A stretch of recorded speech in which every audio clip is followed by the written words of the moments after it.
Okay guys, सो season 2 generation 2 झनक का finally आ चुका है। तो आप जैसे डिसअपॉइंटेड फ़ैन अगर इसे टीवी पे नहीं देखना चाहते और हॉटस्टार पे नहीं देखना चाहते तो यहाँ सुन लो क्या क्या चेंजेस आ गए। सबसे पहले आप बहुत ज़्यादा डिसअपॉइंट होने वाले हो। अर्शी और अनिरुद्ध 20 साल से हैप्पीली मैरिड है, वो साथ साथ रह रहे हैं, ठीक है।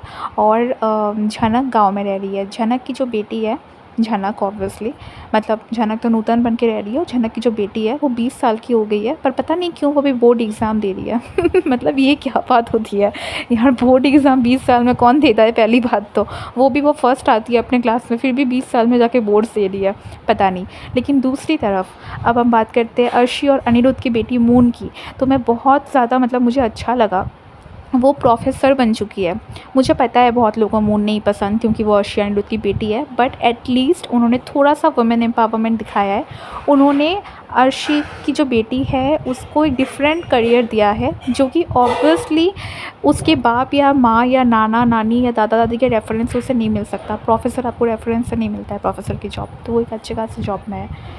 एंड फिर उसका एक बॉयफ्रेंड है जिसके साथ शादी उसकी तय हो चुकी है ऑलमोस्ट।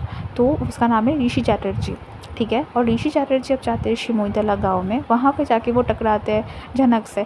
कॉपी स्टोरी है, बिल्कुल कॉपी पेस्ट स्टोरी है। जैसे वहाँ पे नहीं टकराया था अनिरुद्ध झनक से गाड़ी से, सेम स्टोरी है। और फिर वहाँ पे अर्शी कॉल कर रही थी अनिरुद्ध को, कहाँ है वो, सेम वो मून कॉल कर रही होती है ऋषि को कि ऋषि कहाँ है, कहीं कोई और लड़की पसंद आ गई उस गाँव में जाके।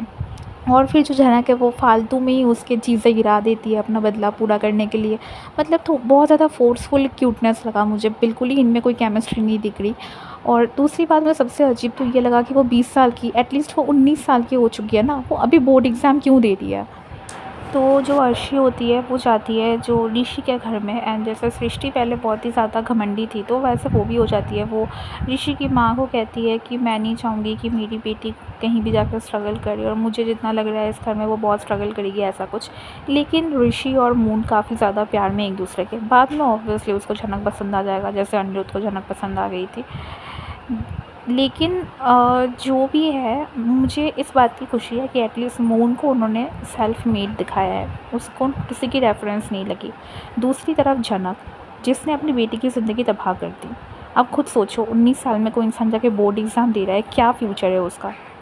वो गाँव में रहती है, उसकी एक्सेंट गाँव जैसी है, अच्छा खासा उसका करियर था।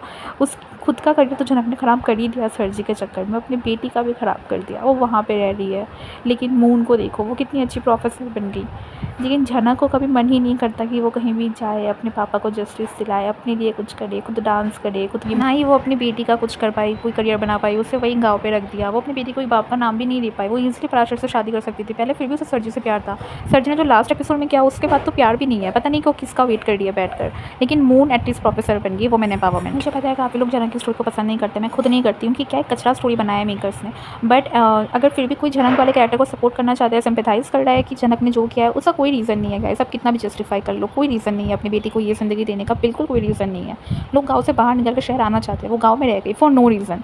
और दूसरी तरफ मून को देखो, वो आज प्रोफेसर बन गई, which is a very nice thing. We should appreciate कि एटलीस्ट वुमेन एम्पावरमेंट के नाम पे कुछ तो दिखा रहे हैं। क्योंकि अगर आपको याद हो, ये सीरियल स्टार्टिंग इस चीज़ से हुआ था, वुमेन एम्पावरमेंट से, जो कि फर्स्ट जनरेशन में ना झनक, अर्शी, सृष्टि, उर्वशी की इसमें भी दिखा था। सो यही आज का एपिसोड था।